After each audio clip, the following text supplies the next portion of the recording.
Yes, thank you very much, and thank you for inviting me to participate in this conference.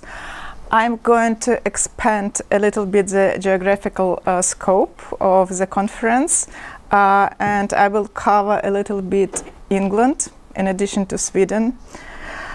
And I will start. Upon his return to England, the Englishman Samuel Lefkino, who later became a member of the House of Commons, wrote and published in 1600 an account of his travel around Europe, entitled "A Discourse Not Altogether Unprofitable nor Unpleasant of All Those Cities wherein does flourish at this day privileged universities," in which he commented on the religious situation in Vilna, the capital of the Grand Duchy of Lithuania. While placing emphasis on the multi-religious milieu of the capital of the Grand Duchy of Lithuania, he noted that, and I quote, "The religion in the city generally professed is that of the Russes, who have there many sumptuous temples. They hold in all points the religion of the Grecians, which, because in some few articles it differs from the Roman faith, is by the Catholics held as schismatical," unquote. Lefkino knew firsthand about the coexistence of different religions in Vilna, since in the late 16th century he enrolled at the Academy of Vilna, as he highly appreciated the education provided by Jesuits, despite being a firm adherent of the Church of England. Likewise, in 1641, a famous account of religious pluralism in Vilna was provided by Elizar Gilbert, a Scot who served as a minister to one of the Calvinist leaders, Janusz II Radziwiłł, and he also served as a preacher to the Scottish congregation within the town of Keidany. In his work, News from Poland, printed in London, he listed the religions being professed in Vilna, mentioning a Ruthenian church, which belonged to the Russians. In this case, suggestions Ruthenians, not Russians in the contemporary meaning. From the standpoint of contemporary scholarship on the Polish-Lithuanian Commonwealth and on the cultural and religious milieu of the Grand Duchy of Lithuania, such detailed descriptions made in these two sources look quite inconceivable. Firstly, it has long been accepted that until the 18th century, the Grand Duchy of Lithuania and Eastern Europe as a whole did not participate in the principal networks of cultural exchange that would have facilitated a production and dissemination of knowledge or any sort of cooperation across different countries. Secondly, it is assumed that throughout the early modern period, people in Western Europe were ignorant of the cultural peculiarities of the Grand Duchy of Lithuania. Vilna, the capital of the Grand Duchy of Lithuania, was famous for its multitude of religions and nations, and this peculiarity was often noted by foreign visitors, some of whom praised the freedom of conscience the town residents had, while others criticized the coexistence of the diversity of sects. Nevertheless, as seen in the examples provided, all those visitors could distinguish Ruthenians as a separate group, the main characteristic of whom was their confessional affiliation, that is, their adherence to the Ruthenian, or as they used to call it, Greek Church. Some of the travelers who spent sufficient time in the state could distinguish the difference between Ruthenians and Muscovites. The above mentioned Lefkino wrote, and I quote, "The Lithuanians, Polonians, Russians, and Muscovites use all one manner of attire and arms, though in language they all differ the one from the other," unquote. So you can see that Lefkino could actually distinguish the Muscovite language from the Ruthenian language, which is very important because very often people in the early modern period confused them. As known, Ruthenians were the Orthodox citizens, and after the Union of Brest of 1596, the Orthodox and Greek Catholic citizens of the Polish-Lithuanian Commonwealth, ancestors of nowadays Belarusians and Ukrainians. In this sense, Alexander Gwagnini, a native of Verona in Polish military service, who published his book The Description of Europe and Sarmatia in Latin in 1578 and in 1611 The Chronicle of Europe and Sarmatia in Polish, is most accurate in describing the Ruthenian territories of the Polish-Lithuanian Commonwealth, defining Ruthenian in the Polish edition as the lands of what is now Belarus and Ukraine. Furthermore, in the first two Latin editions of his chronicle, Gwagnini represented some of the Ukrainian territories within the borders of the Grand Duchy of Lithuania. As known, until 1569, the Grand Duchy of Lithuania encompassed the eastern part of Podolia, Volhynia, and the Kiev voivodeship, all located in nowadays Ukraine. But those territories were ceded to the Crown of Poland following the Union of Lublin. But many cartographers continued to include those lands within the Grand Duchy of Lithuania, presumably as a manifestation of the great resentment of Lithuanians against the incorporation of those territories into Poland. This can be seen on the map created under the tutelage of Nikolai Krzysztof Radziwiłł the Orphan. He was already mentioned before, and printed in Amsterdam in 1613. Yeah, you can see this map on the left side. This map actually also contains a description of the territories based on that provided by Gwagnini in his chronicle.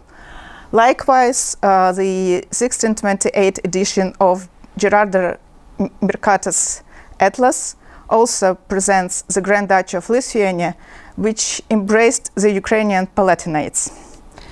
Similarly to Gwagnini, Bernard O'Connor, an Irish physician and historian, appointed a physician at the court of the Polish King Jan Sobieski, and therefore resided within the Polish-Lithuanian Commonwealth for some time, described the Grand Duchy of Lithuania as composing of two provinces. One is Proper Lithuania, embracing ethnic Lithuania, and even some parts of the Belarusian lands, such as the Brest voivodeship and Polessia, which were actually located in the southern part of Belarus, and they are not related to ethnic Lithuania at all, so it was obviously a mistake of him. And the other one is Lithuanian Russia or Ruthenia, covering the rest of the Belarusian territories. I'm paying so much attention to the way Ruthenia was presented in foreign accounts because in contemporary scholarship, Ruthenia is usually associated with Ukraine, while the Belarusian lands are completely omitted. Even when scholars do acknowledge that Ruthenia denoted the territories of present-day Belarus and Ukraine in the late medieval and early modern periods, they nevertheless tend to switch their focus of research to the Ukrainian territories only. Gwagnini's chronicle was received quite favorably in Europe, and there was a tendency among foreign writers who were unfamiliar with the Polish-Lithuanian Commonwealth to utilize some parts of his work when discussing the religious and even linguistic situation of the region of Eastern Europe. Thus, in his influential book on the origin of languages, the English scholar Edward Brerewood wrote a chapter on the religion of Muscovites and Russians on the basis on Gwagnini's part on the religion of Muscovy, making reference to it in the margin. You can see this reference, Gwagnini. And also I would like to draw your attention to the fact that actually Gwagnini also distinguished between Russians and their religion, they were Orthodox, and Muscovites and their religion who were also Orthodox. But for him, those two Orthodox churches were kind of different. They were separated. In an anonymous treatise entitled Religion and Language, it's on the right side. The author also refers to the same chapter in Guagnini's description of Sarmatian Europe, and you can also see the references to Guagnini. As a result of interest in the multi-confessional milieu of the Grand Duchy of Lithuania, Ruthenians and their religion and its connection to other confessions were examined by both Protestants and Catholics in a number of theological treatises. For instance, the English scholar Thomas Smith described quite meticulously the process of forming a union between the Catholic and Ruthenian Orthodox churches, which resulted in the creation of the Greek Catholic Church, and even provided some details about the political alliance between Protestants and Orthodox nobility concluded in Vilna in 1599 as an anti-Catholic confederation, even though it lasted for a very short period. But yeah, you can see that the description of the creation of the Greek Catholic Church is very detailed, and he even mentioned a lot of people who were involved in the process. Both Catholic and Protestant theologians abroad, while discussing their religions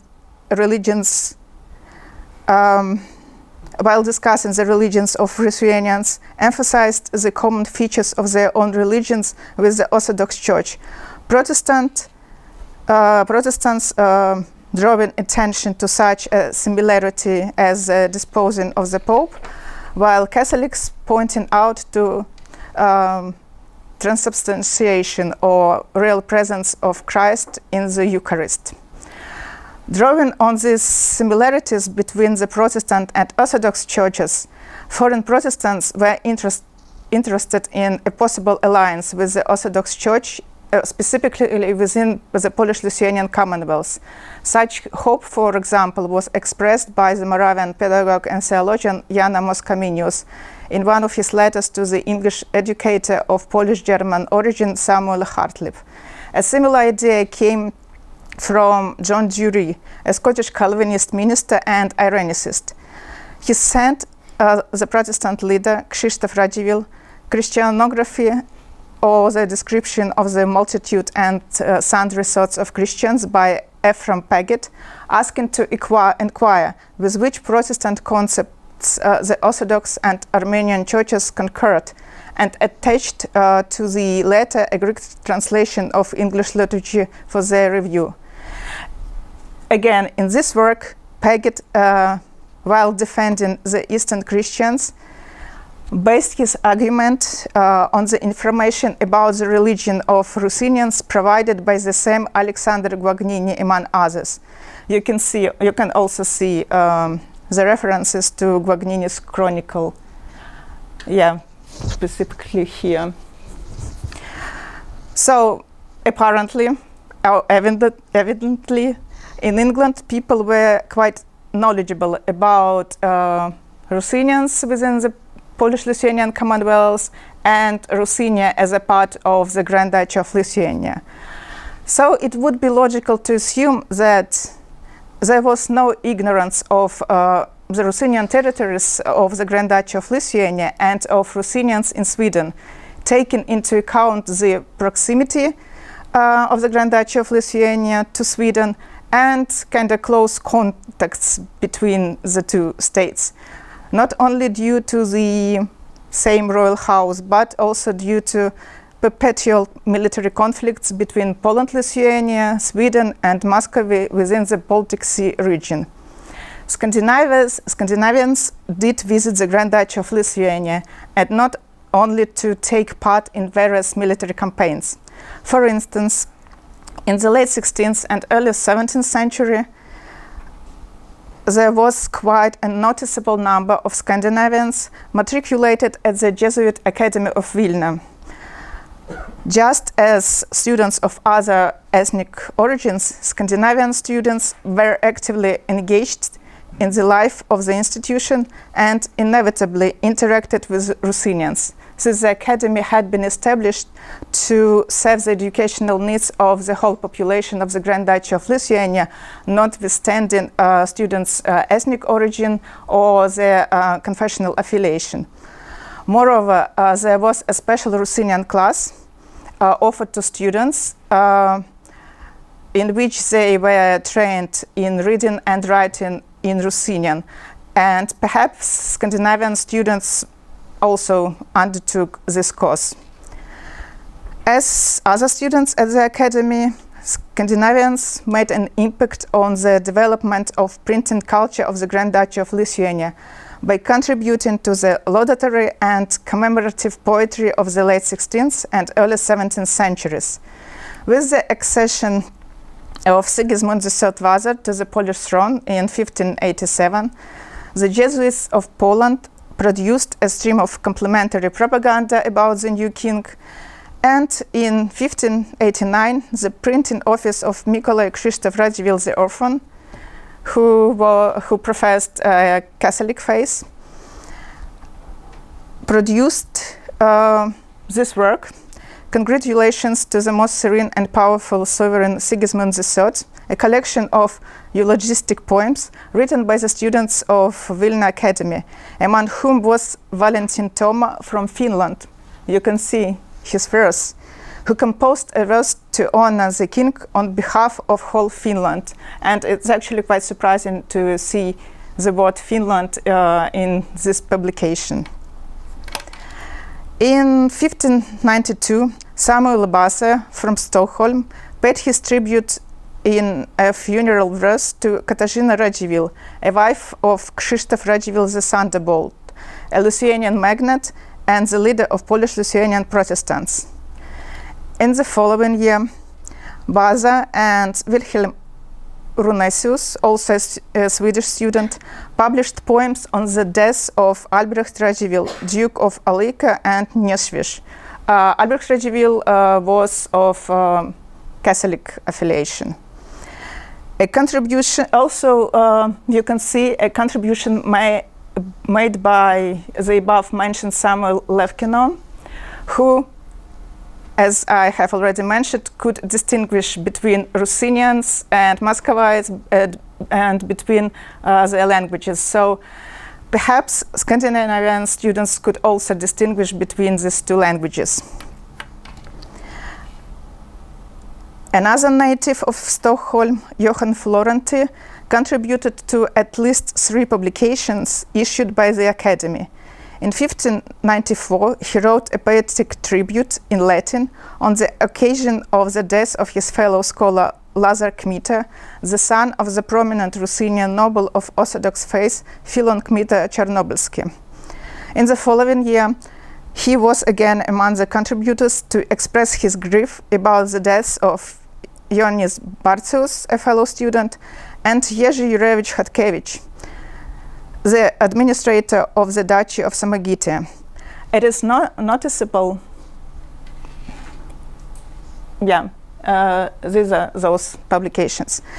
So it is not noticeable that the stanza he produced in the honor of Chodkiewicz was written in Greek. Yeah, you can see this verse in Greek.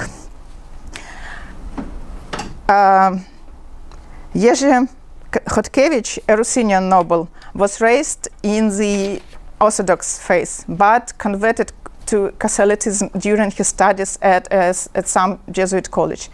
Nevertheless, he was buried in the Orthodox monastery of the Annunciation in Susprels, and the choice of the Greek language might indicate that, as other foreigners, Florenti associated Ruthenians of the Grand Duchy of Lithuania with Greeks, that is, adherents of the Orthodox or Greek Church. In the early 17th century, a number of Scandinavian students composed commemorative poems to celebrate the canonization of Prince Casimir Jagiellon, who actually happened to have been a great uncle of Catherine Jagiellon. Among the 91 poems, at least one was wrote by a Norwegian, 4 by Danes, and 3 by Swedes. It appears that those foreigners who dwelled within the Grand Duchy of Lithuania for some time were well aware of Ruthenians as a separate ethnic group and of Ruthenia as an integral part of the Grand Duchy of Lithuania.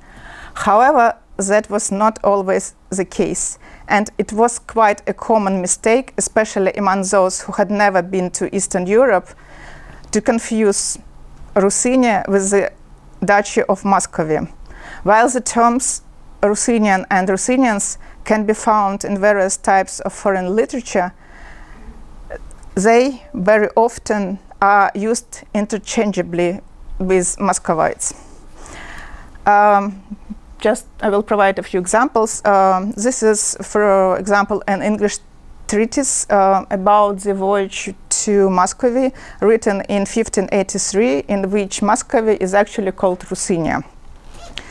Likewise, Lord High Chancellor of Sweden, the famous Axel Oxenstierna, in his correspondence referred to Muscovy as either Ruthenia or Russia.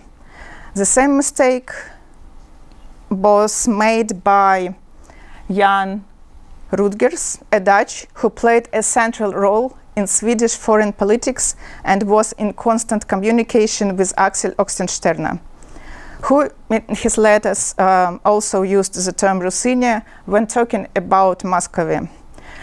In contrast, Sir James Spence, a Scottish diplomat in the service of Sweden, as well as a military commander in the Swedish army, did not tend to confuse Muscovy with Ruthenia, which is evident from his correspondence with the same Swedish Chancellor Axel Oxenstierna.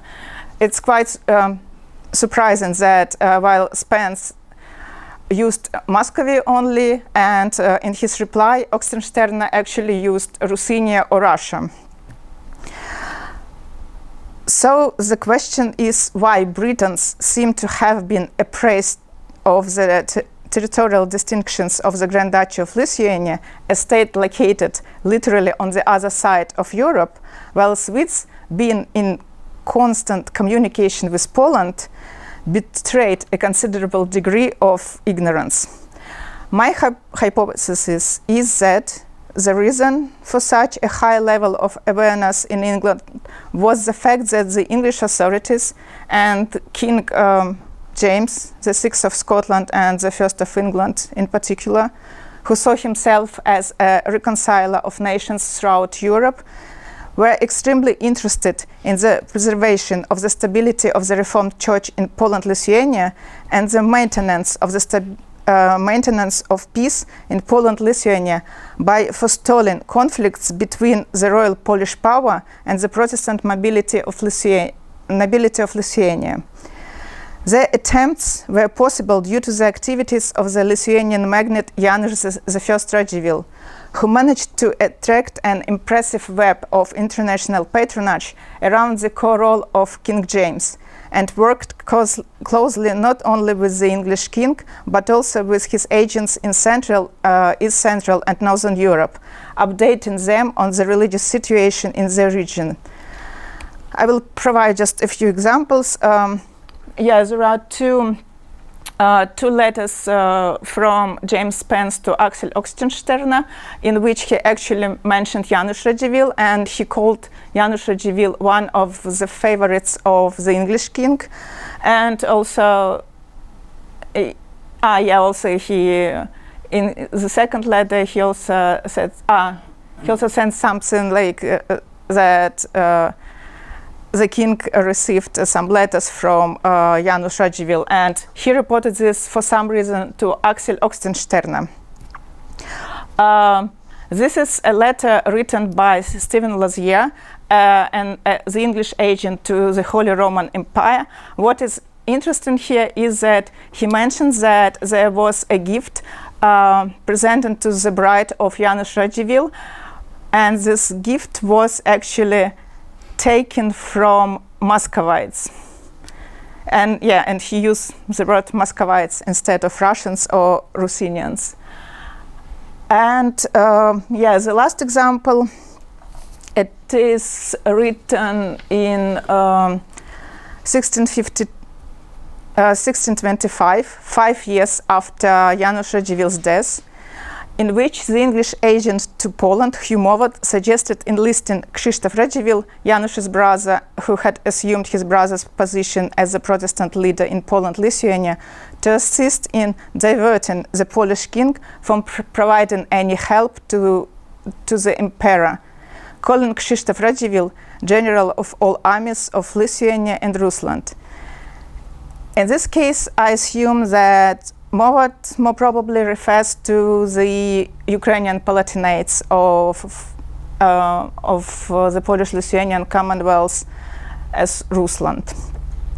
Contrary to such close cooperation between England and the Protestant nobility of Lithuania, the connections between the latter and Sweden were quite fortuitous, which resulted in the lack of knowledge in Scandinavia of the territorial distinctiveness of the Grand Duchy of Lithuania.